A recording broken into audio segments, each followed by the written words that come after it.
എല്ലാവർക്കും എൻ്റെ യൂട്യൂബ് ചാനലിലേക്ക് സ്വാഗതം. ഇന്ന് ഇവിടെ ഒരു അടിപൊളി പെപ്പർ ചിക്കനാണ് ഉണ്ടാക്കാൻ പോകുന്നത്. അതിന് ആവശ്യമായ കുരുമുളക് തന്നെയാണ് പ്രധാനപ്പെട്ടത്.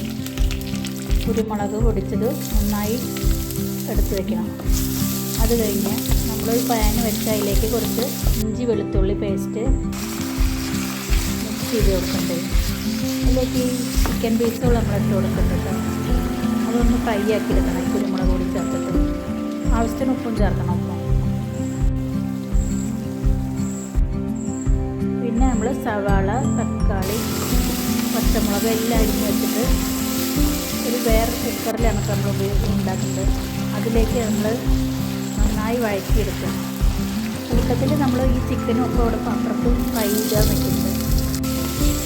ഈ കുക്കറിൽ നമ്മൾ ഇതെല്ലാം കൂടി വഴറ്റിയെടുക്കുകയാണ്. ഈ തക്കാളി, പച്ചമുളകും എല്ലാം കൂടി ഇട്ട് അതിൽ ഇഞ്ചി വെളുത്തുള്ളി പേസ്റ്റും ചേർക്കുന്നുണ്ട്.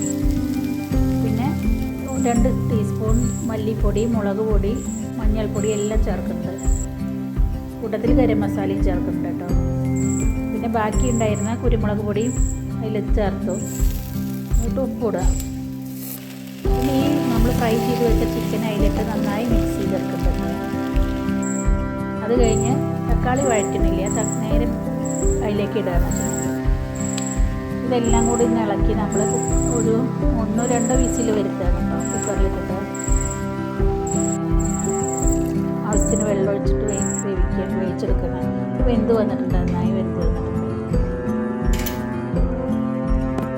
അതിലേക്ക് നമ്മൾ കുറച്ച് മല്ലിയില ചേർക്കുന്നുണ്ട്, കറിവേപ്പില എല്ലാം ചേർക്കാം കേട്ടോ. ഇപ്പോൾ റെഡിയായി വന്നിട്ടുണ്ട്.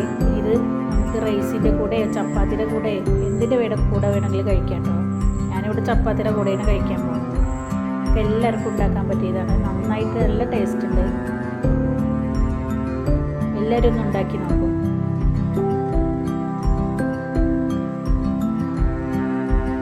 Thank you.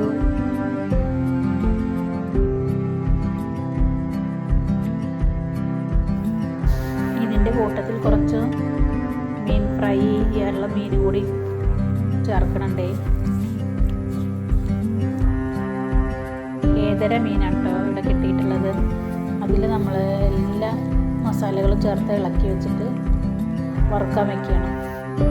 വെളുത്തുള്ളി, ഇഞ്ചി പേസ്റ്റ്, മുളക് പൊടി, മഞ്ഞൾപ്പൊടി, കുരുമുളക് എല്ലാം ചേർത്ത് നമ്മൾ പരത്തി വെച്ചിട്ടുണ്ട്. അവിടെ വരാം. എണ്ണ ഒരു പാനിൽ എണ്ണ നോക്കുമ്പോൾ നമ്മൾ ഓരോ പീസുകളായിട്ട് ഇട്ട് കൊടുക്കുന്നുണ്ട്. അങ്ങനെ വറുത്തെടുത്തിട്ടുണ്ട്. ഇതിൻ്റെ കൂട്ടത്തിൽ കൂടി ഞാൻ ഇതും ചേർത്തിട്ടുണ്ട്.